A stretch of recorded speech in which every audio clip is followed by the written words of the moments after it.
in the spring of 2017. A Redditor operating under the username AetherWanderer materialized on the art drugs community. Their inaugural post was a chillingly casual inquiry into one of the plant kingdom's most notorious and feared psychoactives. They explained, with an air of naive excitement, that they were eager to experimentally give Datura a try. The community's response was immediate and unanimously dire a chorus of warnings, describing permanent psychological damage, terrifying delirium, and the very real specter of death. In the face of this collective counsel, AetherWanderer made a fateful choice. They ignored every plea, every cautionary tale, and proceeded. What followed was a short, distressing series of update comments that painted a picture of a mind coming unraveled in real time, before the thread fell into an enduring, ominous silence. This left behind a congregation of baffled and helpless onlookers, forever wondering about the fate of a stranger they tried to save. This is the story of AetherWanderer, a digital footprint that begins with curiosity, descends into delirium, and ends in the echoing question mark of a Redditor who simply vanished. Our deep dive into this internet mystery begins, as it must, on the Art Drugs subreddit, a forum designed for harm reduction, education, and the sharing of experiences, both positive and catastrophic. On the evening of April 17, 2017, at approximately 5:21 p.m. Central Time, AetherWanderer initiated a thread with a disarmingly simple title: "How much should I take?"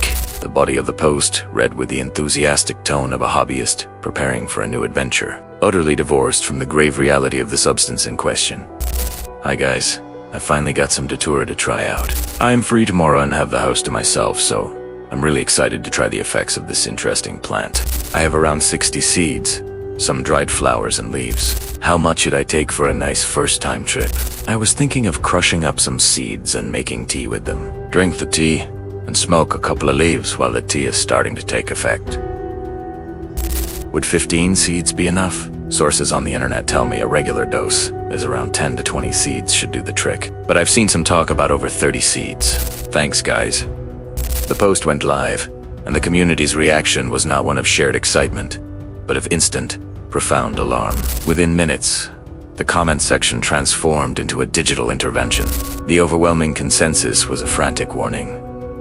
Datura was not a trip in the colloquial, recreational sense. It was a brutal, unforgiving deliriant, with a notoriously thin margin between an active dose and a lethal one. Commenters stressed that its effects were not euphoric or enlightening, but profoundly dysphoric, terrifying, and could leave permanent psychological scars. A user named Voidrunner shared a harrowing personal account in a desperate bid to dissuade. "I bought 2 Datura inoxia plants from a local greenhouse and ate and smoked both of them over the course of about 2 weeks. I never noticed too many effects initially: dry eyes and mouth, hot flushed skin, rapid heartbeats, but I was 100% in a state of psychosis that whole time and for about 2 weeks after I stopped using it. Like someone here said, it's a deliriant, so I wasn't even aware of how totally messed up I was. My friends got increasingly worried about me and I finally broke down mentally. About a month later, I got diagnosed with generalized anxiety disorder and severe panic disorder, and I'm still scarred from it." This testimony was underscored by others explaining the terrifying pharmacological profile of the plant. Another commenter, Chronosper, elaborated on the extreme variability, noting that potency could fluctuate not just between plants, but between different parts of the same plant, and even seeds from the same pod. This wasn't paranoia. It was documented fact. Datura contains a potent cocktail of tropane alkaloids and atropine concentrations that are wildly inconsistent. Consulting professional psychonaut resources confirms that a dose as low as 100 milligrams of dried seeds has been implicated in fatalities, while other anecdotal reports describe individuals consuming several grams and surviving, albeit often with lasting damage. There is no standard dose. Ingesting Datura is, as one resource starkly put it, like playing chemical Russian roulette. The advice from the community was unequivocal and fierce. Exactly 0. Another wrote, "Best effects will be achieved by doing none of it, I believe. Throw that freaking hell plant in the garbage." The mood was one of united concern, a digital crowd collectively holding up a stop sign. But the train had already left the station. Roughly 26 minutes after creating the post, AetherWanderer returned to the thread with an update. It was the point of no return. Their comment read, "Update. I've crushed some seeds around 15 in my mortars and put them in a glass of water. I've added some lemon juice and sugar to mask the taste. I'll just have to roll my joint with the Datura leaves, and I'll be set to go.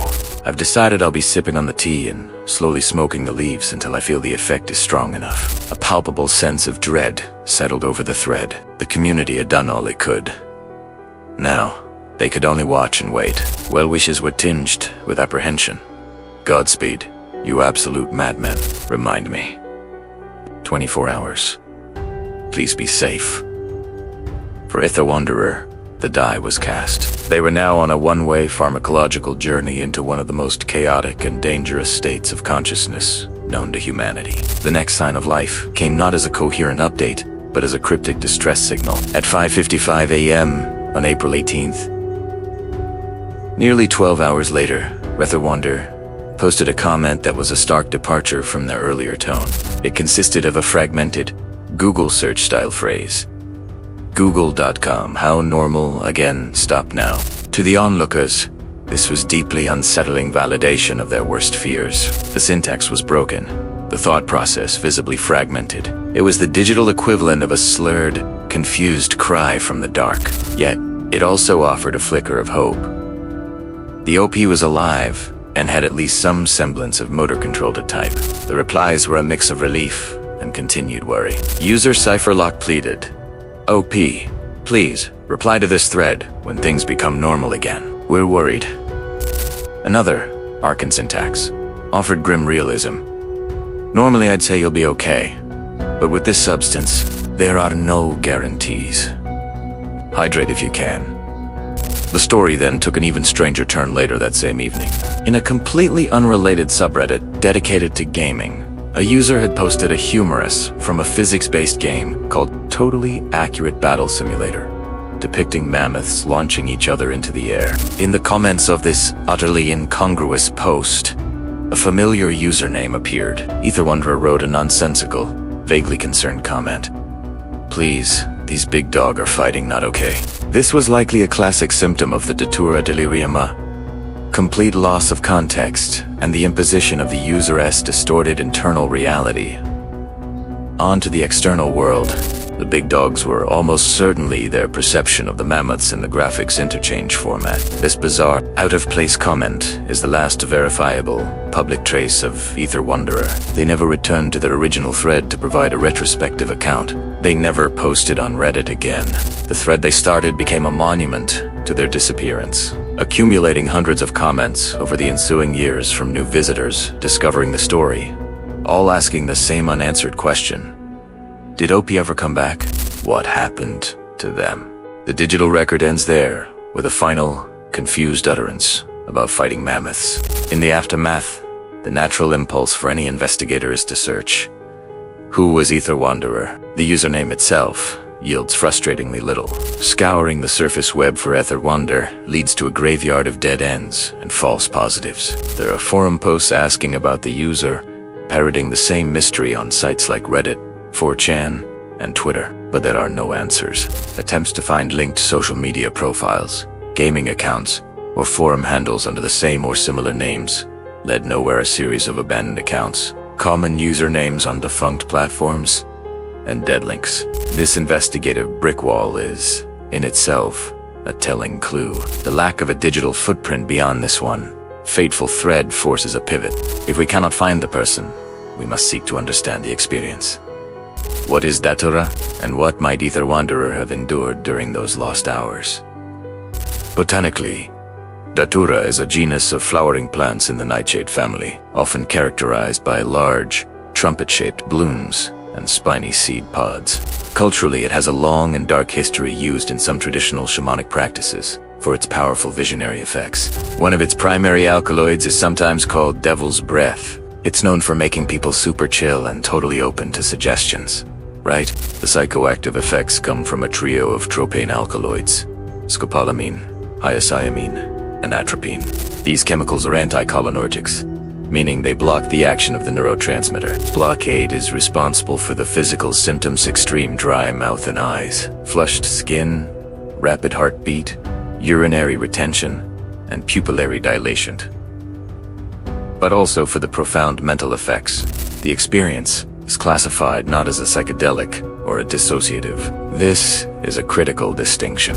While psychedelics alter perception, deliriants like Datura create a state of frank delirium, indistinguishable from a high fever dream or anticholinergic poisoning. Users do not merely see pretty patterns. They experience full-blown, concrete hallucinations that they believe are utterly real. The defining feature is a complete loss of the ability to distinguish reality from fantasy.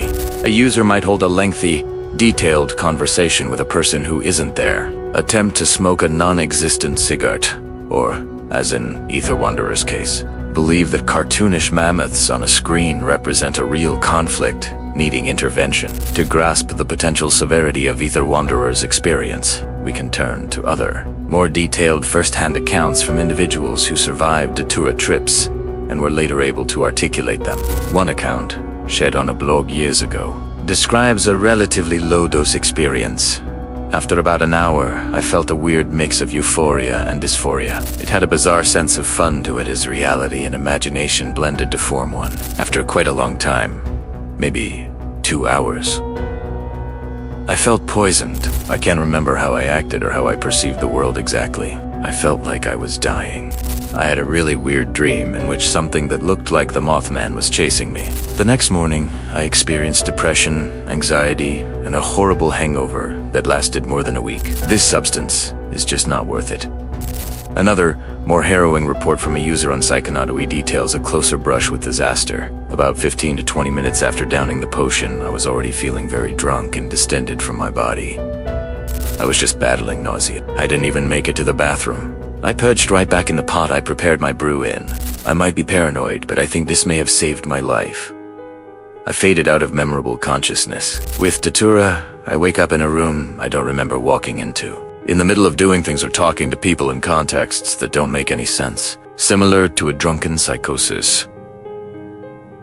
These testimonies paint a consistent picture: rapid onset of confusion and physical discomfort, a descent into a tangible but nonsensical dream state where memories are not formed, and a painful lingering hangover of dissociation and anxiety that can last for days or weeks. The risk of physical harm is immense. Users have died from dehydration, hyperthermia, accidental injury, or simply the cardiotoxic effects of the alkaloids. The fact that AetherWanderer was reportedly alone during this experience compounds the danger exponentially. There was no sober observer to prevent them from walking into traffic, drowning, or suffering an unnoticed medical emergency. This brings us to the lingering meta-mystery that haunts this entire story: its authenticity. A critical piece of evidence, often cited by online mystery communities, is the account's creation date. AetherWanderer's Reddit profile was created on April 17, 2017, the very same day the Datura post was made. This is a hallmark of a throwaway account, typically used to separate a sensitive, embarrassing, or illegal topic from a user's main identity. This fact cuts two ways. On one hand, it significantly damages the story's verifiability. Without a main account to trace, the user is a ghost. It also opens a door to the possibility that the entire episode was an elaborate, creative writing exercise. A creepypasta designed to generate buzz and then vanish, leaving a lasting legend in its wake. The internet is rife with such fabrications. The dramatic arc, the eager question, the dire warnings, the defiant update, the cryptic plea for normalcy, and the final bizarre comment before disappearing is almost poetically tragic. It fits a narrative structure too perfectly for some skeptics. On the other hand, the throwaway explanation is also the most logical one. If the story is real, discussing the planned use of a dangerous, illegal, and socially stigmatized drug is exactly the sort of activity for which a rational person would use a burner account. The timeline also holds up to scrutiny if taken at face value. Posts made in the evening, preparation follows shortly after, a delirious all-night experience ensues, and a fragmented update is posted in the early morning haze. Out of context comment about big dogs hours later perfectly mirrors the documented fading in and out of Datura intoxication, where users might briefly regain enough lucidity to interact with their environment in irrational ways before slipping back under. Ultimately, we are left in an epistemological bind. We cannot prove it happened, but we cannot prove it didn't. The evidence is purely anecdotal, trapped within the very medium it was born from. I hope that somewhere, AetherWanderer is just a person who concocted a gripping story, logged off their throwaway, and continued their life unscathed. The alternative that a curious individual suffered a terrifying, lonely, and potentially fatal poisoning for the sake of an online experiment is a profoundly sadder conclusion. The R-Drug subreddit was lit up in April of 2017, a brief but intense flash of collective concern sparked by a single user's dangerous curiosity. In dissecting this event, we've been forced to learn about the brutal pharmacology of Datura, the nature of internet anonymity, and the fragile line between a compelling story and a potential tragedy. The thread remains a digital tombstone or a staged set, depending on your belief. It continues to draw people in, to spark debate.